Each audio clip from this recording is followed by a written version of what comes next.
आदरणीय प्रधानाध्यापक महोदय, शिक्षकगण, अत्र उपस्थितः श्रोताः, अस्मिन् सुखद प्रभाते भवतः सर्वेषां स्वागतम्। आज का विषय बच्चों में अनुशासनहीनता का जिम्मेवार कौन,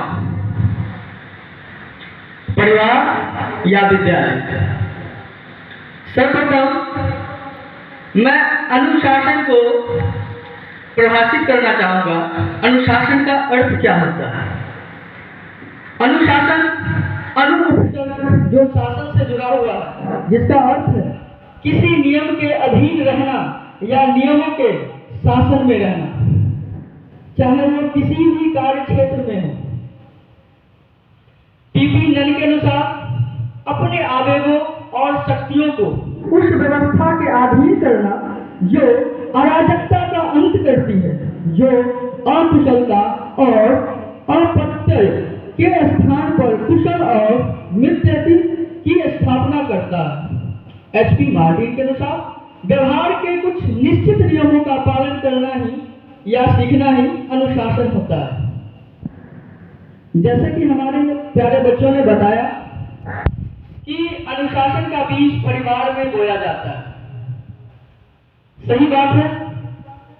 आज के परिप्रेक्ष्य में देखें तो माता पिता अपनी जिम्मेदारियों से इस कदर मुंह मोड़े जा रहे हैं, उन्हें लगता है कि इन्होंने अपने बच्चे को जन्म नहीं दिया बल्कि कहीं से डाउनलोड करके लाया है।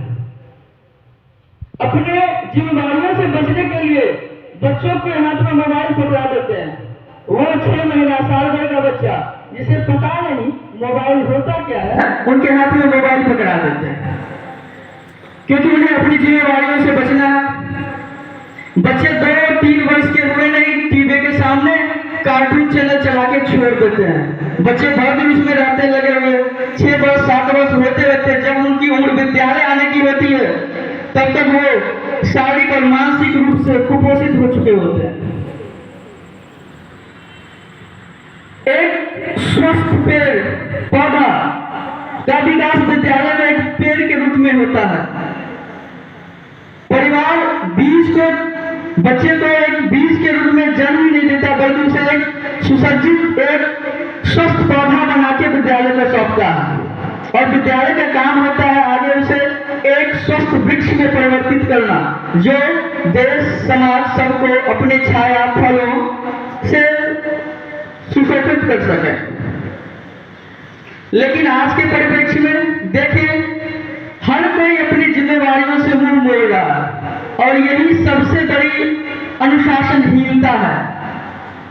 जैसे हम अपने विद्यालय की ही बात करें, क्षमा चाहूंगा किन्हीं को बुरा लगे तो, जब हाउस वाइज कंपटीशन होता है तो ये कंपटीशन बच्चों के बीच का कंपटीशन होता है, ना कि शिक्षकों के बीच का।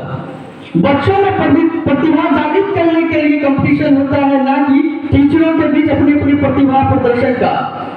जैसे कुछ ही समय बाद क्लास डेकोरेशन, कोई डेकोरेशन होने वाला है। ये बच्चों की प्रतियोगिता है। आप उनमें जिज्ञासा भरें, उन्हें प्रोत्साहित करें, ना कि आप इन्वॉल्व हो जाएं, खुद से डेकोरेट करें अपने हाउस को जिताने के लिए। ये जो छोटी छोटी गलतियां हैं, सबसे बड़ी अनुशासनहीनता का परिचय है।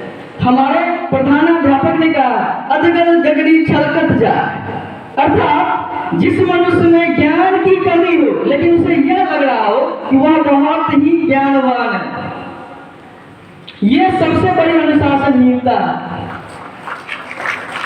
हम जब पथ पे चलते हैं, रास्ते पे चलते हैं, तो रास्ते पे चलने का कुछ नियम होता है। अगर हम उस नियम से भटकते हैं, उस नियम को तोड़ते हैं, क्यों? हमें जल्दी जाना होता है, ट्रैफिक नियमों का पालन नहीं करते, ये सबसे बड़ी अनुशासनहीनता है। अब आपको लगेगा कि छोटी छोटी बातें, देखिए बड़ी बातें तो नजर आ जाती हैं, वो तो आपको यदा कदा राह चलते लोग ही बता देंगे कि ये अपने गलत कर रहा। लेकिन ये जो छोटी छोटी बातें हैं, जिस पे सिर्फ आपको ध्यान देना है, ये आपका दायित्व बनता है कि आप छोटी छोटी गलतियों को से सीखें। बड़ी गलतियां होंगी ही नहीं। अब परिवार का क्या जिम्मेदारी होता है और परिवार का क्या अनुशासन में योगदान है, उसकी उसके ऊपर मैं कुछ चर्चा करने वाला हूँ। जब बच्चे जन्म लेते हैं तो उनका सबसे पहला परिवार, सबसे पहला स्कूल उनके माता पिता के अंदर होता है। उनकी प्रथम गुरु माँ होती है और द्वितीय पिता होते हैं, फिर कोई बाद में कोई गुरु बनते हैं। वैसे तो इस पूरे ब्रह्मांड में एक कण कण से अगर हमें कुछ सीखने को मिले तो वो हमारे गुरु के समान है। तो सबसे प्रथम माता पिता की लापरवाही, माता पिता पे जिम्मेदारी से हटते हैं, लापरवाह हो जाते हैं, बच्चे अनुशासनहीन हो जाते हैं, वो छोटी छोटी गलतियां करने लगते हैं। द्वितीय, गलत सामाजिक वातावरण। अगर किसी परिवार में पारिवारिक सदस्य ही आपस में गलत गलत शब्दों का प्रयोग कर रहे हो, उनके पारिवारिक माहौल अच्छे ना हो, सबसे पहला समाज तो बच्चे का उसका परिवार ही होता है, तो उससे बच्चा वही सीखता है जो उसके फैमिली में हो रहा होता है। तीसरा, घर बाहर में बच्चों के साथ गैर जिम्मेदाराना हरकत। पहले के समाज में होता था कि अगर किसी का भी बच्चा है, समाज में कोई गलती कर रहा है तो उसे पड़ोस वाले भी दो चाटा लगा देते थे और माता पिता को वो कहने भी नहीं जाता था, क्योंकि कहने पे माता पिता फिर उसको पुनः पीटते थे। लेकिन आजकल ऐसा नहीं होता। एक तरह से समाज से उसे दरकिनार करते हुए जा रहे हैं हम लोग। ये सबसे बड़ी लापरवाही और सबसे बड़ा गैर जिम्मेदाराना हरकत है हम लोगों का। इसके बाद अपने लोगों का गलत चाल चलन।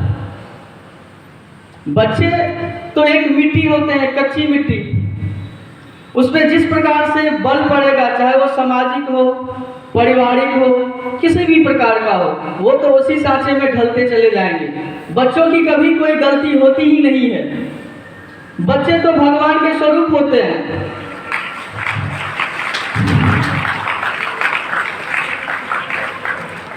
अगला है व्यवहार कुशल लोगों के बीच नहीं रहना। बच्चों को हम व्यवहार कुशल लोगों के बीच नहीं रखते हैं, उसे उन्हें दूर कर देते हैं। इस आधुनिक काल में हम उन्हें डिजिटल से जोड़ देते हैं। डिजिटल इंडिया मोदी का कहना है जरूर, लेकिन डिजिटल इंडिया का कुछ अलग प्रारूप है और हम उन्हें क्या करते हैं, बचपन से ही अपनी जिम्मेदारी को हटाने के लिए बच्चों को डिजिटल दुनिया में धकेल देते हैं। अगला है खुद बच्चों का जिद्दीपन से हारना। अब माता पिता बच्चों की जिद से क्या होते हैं, हार जाते हैं।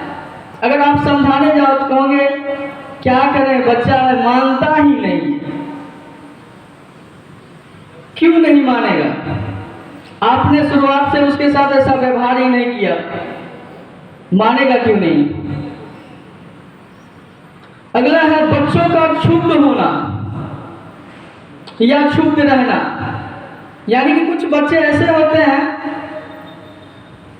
जो आपस में ही हमेशा खोए रहते हैं, उन्हें किसी से मतलब ही नहीं रहता, तो उन्हें पता ही नहीं होता क्या नियम है, क्या कानून है, क्या अनुशासन है, क्या अनुशासनहीनता है। उनका अनिवार्य रूप से चिकित्सा करवाना ये परिवार की जिम्मेदारी होती है। अगला है बच्चों में अधिक लाड दुलार और बच्चों के मनमानी के प्रति समर्पित होना। ये बहुत ही बड़ी गैर जिम्मेदाराना हरकत है जो कि अधिकतर माताओं द्वारा की जाती है। माता प्रथम गुरु होती है, ममता का स्वरूप होती है, लेकिन वो अपने ममता में ये भूल जाती हैं कि उनका जो ये कार्य है वो हमारे देश को एक गलत दिशा की ओर ले जा रहा है। समय बहुत कम है, इसलिए मैं थोड़ा सा और समय लूंगा और अपनी वाणी को समाप्त करूंगा।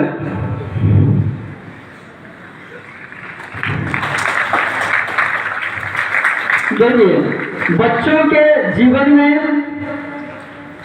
जो अनुशासनहीनता आ रही है उसमें केवल परिवार का ही गलती नहीं है।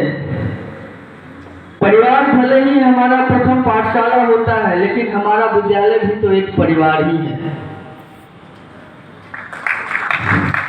परिवार जिस तरह से परिवार के मुखिया, उसी तरह से हमारे विद्यालय के भी प्रबंधन होते हैं, प्रबंधक महोदय होते हैं। उनका हमेशा यही ध्यान रहता है कि हमारे विद्यालय में सभी सुसंगठित व्यवस्थित रूप से चले।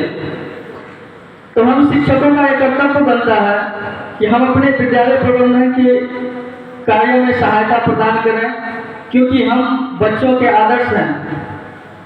तो हमें उनके सामने भले ही अपने पर्सनल लाइफ में कैसे भी रहें, वो हमारा पर्सनल, लेकिन जब भी हम बच्चों के सामने रहें तो एक आदर्श शिक्षक की तरह रहें, क्योंकि आज का ये जनरेशन हमारे कल का भविष्य है, हमारे देश का भविष्य है।